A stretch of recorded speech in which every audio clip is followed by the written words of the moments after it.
नमस्कार, स्वागत आहे तुमचं मोरे ताईंच्या रेसिपी या YouTube चॅनल मध्ये।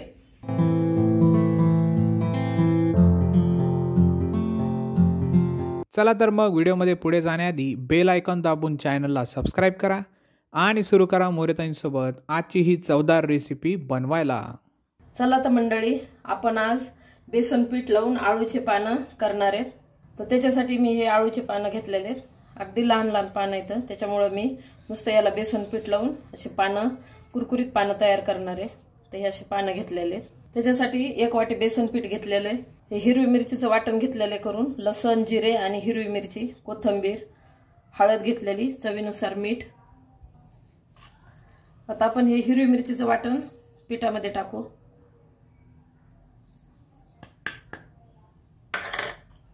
कोथिंबीर, हळद, मीठ। आता आपण याला मिक्स करून घेऊ।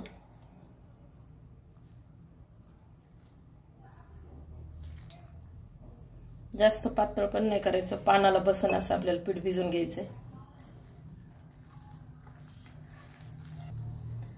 हे असं आपण पीठ भिजून घेतलंय। असं घेतलं की असं गोळा पडला पाहिजे, असं आपण पीठ भिजून घेतलंय म्हणजे पानाला व्यवस्थित लागतं। हे असं आपण आता पीठ भिजून घेतलेलं आहे। आपण आता हे पान असे घेतलेत आणि उलट्या बाजूने ठेवलेत। हे शिरा असते का, त्या शिरावर आपण लाटणं फिरवणार आहे, म्हणजे आपल्या घशामध्ये खव तडतड काही होत नाही। आता छोटे असल्यामुळे 4 पानं घेतलेत मी, 4 जेवढे मावन तेवढे मी तव्यावर टाकणार आहे।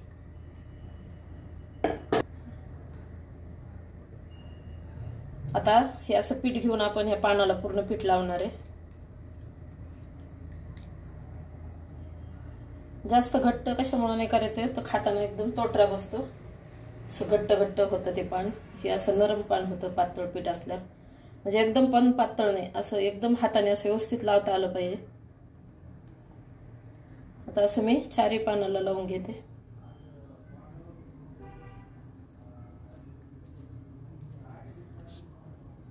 हे आपल्याला तोंडी लावायला म्हणा, मुलांच्या डब्यासाठी पटकन बेसन पीठ, आणि तुम्हाला मुलांना द्यायचं असेल तर लाल तिखट टाकलं तरी चालतं।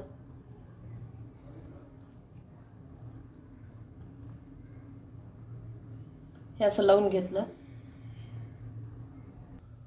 आता आपण गॅस पेटून तवा ठेवलाय, आधी तेल टाकून घेऊ।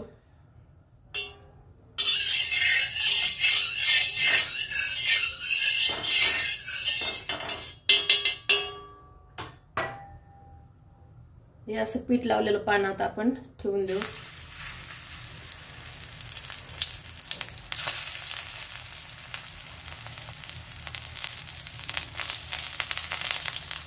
त्याला वरून पण आपल्याला पीठ लावायचं।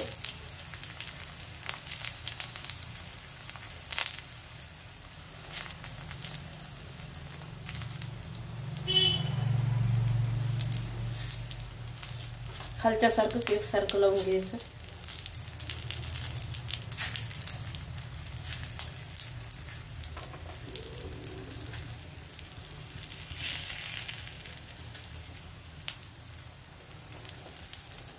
आता आपण खालचा व्यवस्थित भाजून घेऊ। खाली तेल टाकलेले, आता टाकायची गरज नाही।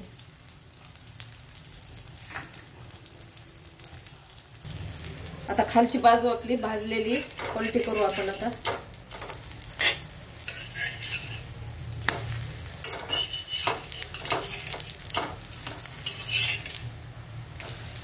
आता खालचं अंग पण असंच आपल्याला भाजून घ्यायचंय।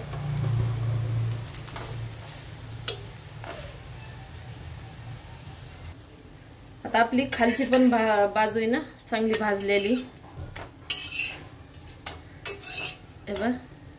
आता आपण काढून घेऊ आणि राहिलेले पानं ना असंच मी पीठ लावून भाजून घेते। सगळे छान कलर आलेला आहे, काढून घेते। आता अशा प्रकारे बेसन पीठ लावून आळूचे पानं तयार आहे। एकदा नक्की ट्राय करा आणि कमेंट मध्ये कळवा।